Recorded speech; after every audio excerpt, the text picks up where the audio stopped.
What we've asked is for caring citizens like you and organizations to say that you care enough about First Nations children to watch. Our very best witnesses come from a school called Elizabeth Winwood Alternate School here in Ottawa. And their great teacher, Sylvia Smith, who's here. And these are students who are non-Aboriginal. I think just about all of them are non-Aboriginal. And they have been coming to the tribunal hearings to listen to Canada's case and to listen to our First Nations case.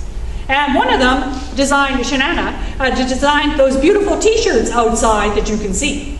She decided that that's something she's going to do.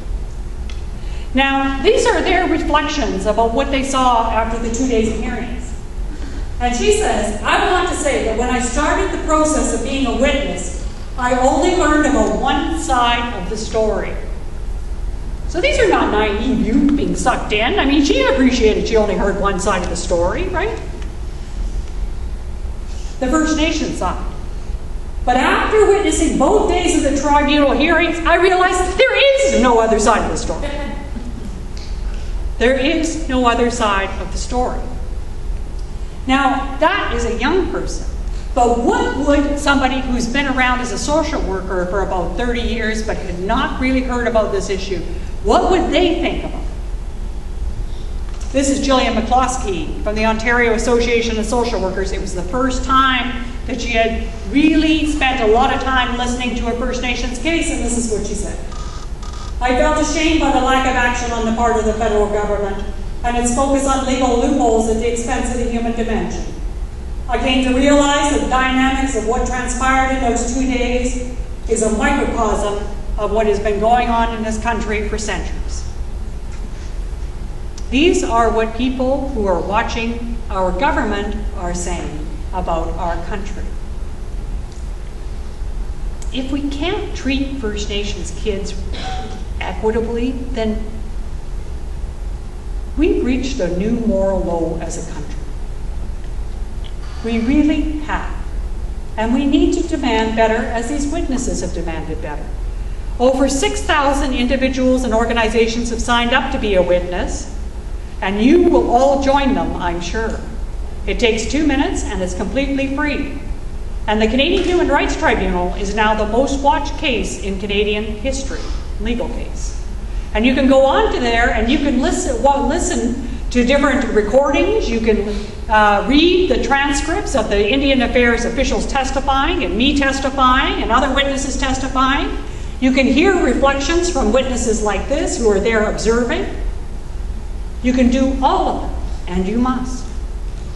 Because Canada has gotten away with the gross human rights violations we've just talked about because they think Canadians don't care.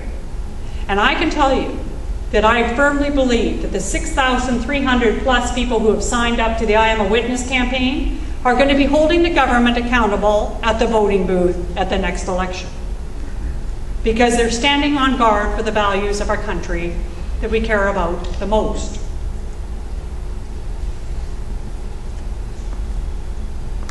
It's always the inadequate that find themselves at the feet of history. When I was faced with what do I do personally about all this stuff, I felt overwhelmed. I come from the Scared Stiff School of Public Speaking. I transfer to courses in university if there's anything called a presentation. So I don't come by this at all naturally. But what I've come to really realize that in all my inadequacies, being silent does not matter.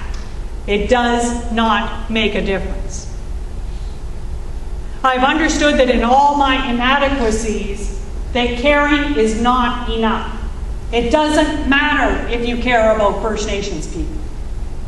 What matters is that we show this generation of First Nations kids that we care enough to act. That we care enough to act. And it doesn't matter at the end of the day how scared I am. Because it's nothing in comparison to what the families and these children go through on a daily basis.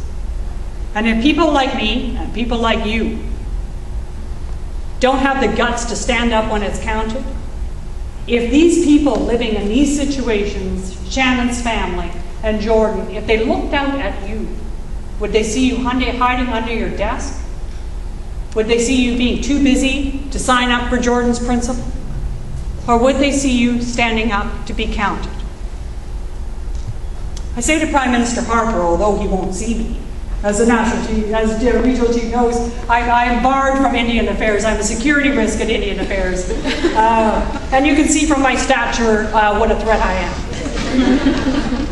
But I tell him this, that in all great countries and all great nations, the greatest political leaders of our time are all ex-cons.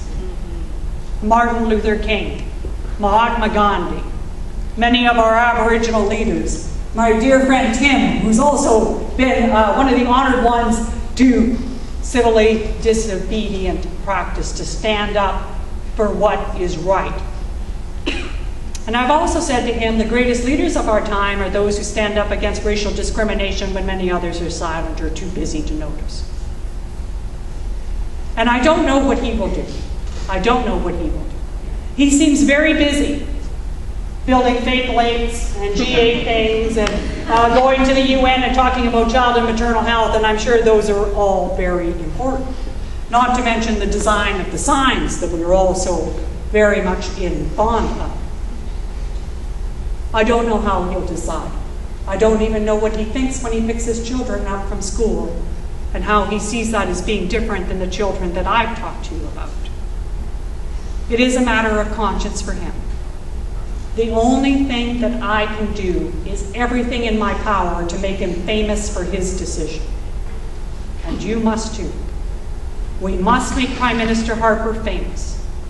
He can be famous for ending this racial discrimination, or he can be famous for perpetrating it. Because it is a choice. And it will cost you money. It will be a sacrifice.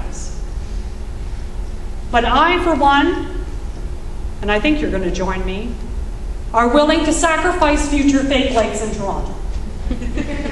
I'm willing to sacrifice the signs as much as I love Canada's economic action signs. I'm prepared to give up on the signs. And by the way, if they would have spent the money on child welfare versus the signs, it would have created equity in child welfare. And I'm also prepared to give up the hosting of the 8 richest nations at a cost of $1.2 billion. I'm prepared to sacrifice all of that to stand up for the Princess of Equality and to make sure, for all of us to make sure, that there isn't another Jordan out there who I'm going to have to collect money for their tombstone. It is up to you. I can't do it alone. I really can't. Don't leave it up to me. This is your moment. This is your responsibility. This is your responsibility. And this is your country. I'm going to end by showing you images taken by Liam Sharp, a world-renowned portrait photographer, sending messages of reconciliation to you from all the children who couldn't be here today. They're too busy trying to get food on the table. They're too busy trying to find a place to sleep in their overcrowded home, or trying to get a clean glass of water, or maybe just bolstering themselves up for another day in a cramped portable sitting on 30,000 gallons of diesel. But they did want to take a moment to send you words of hope and to ask that you reach out in friendship and take action.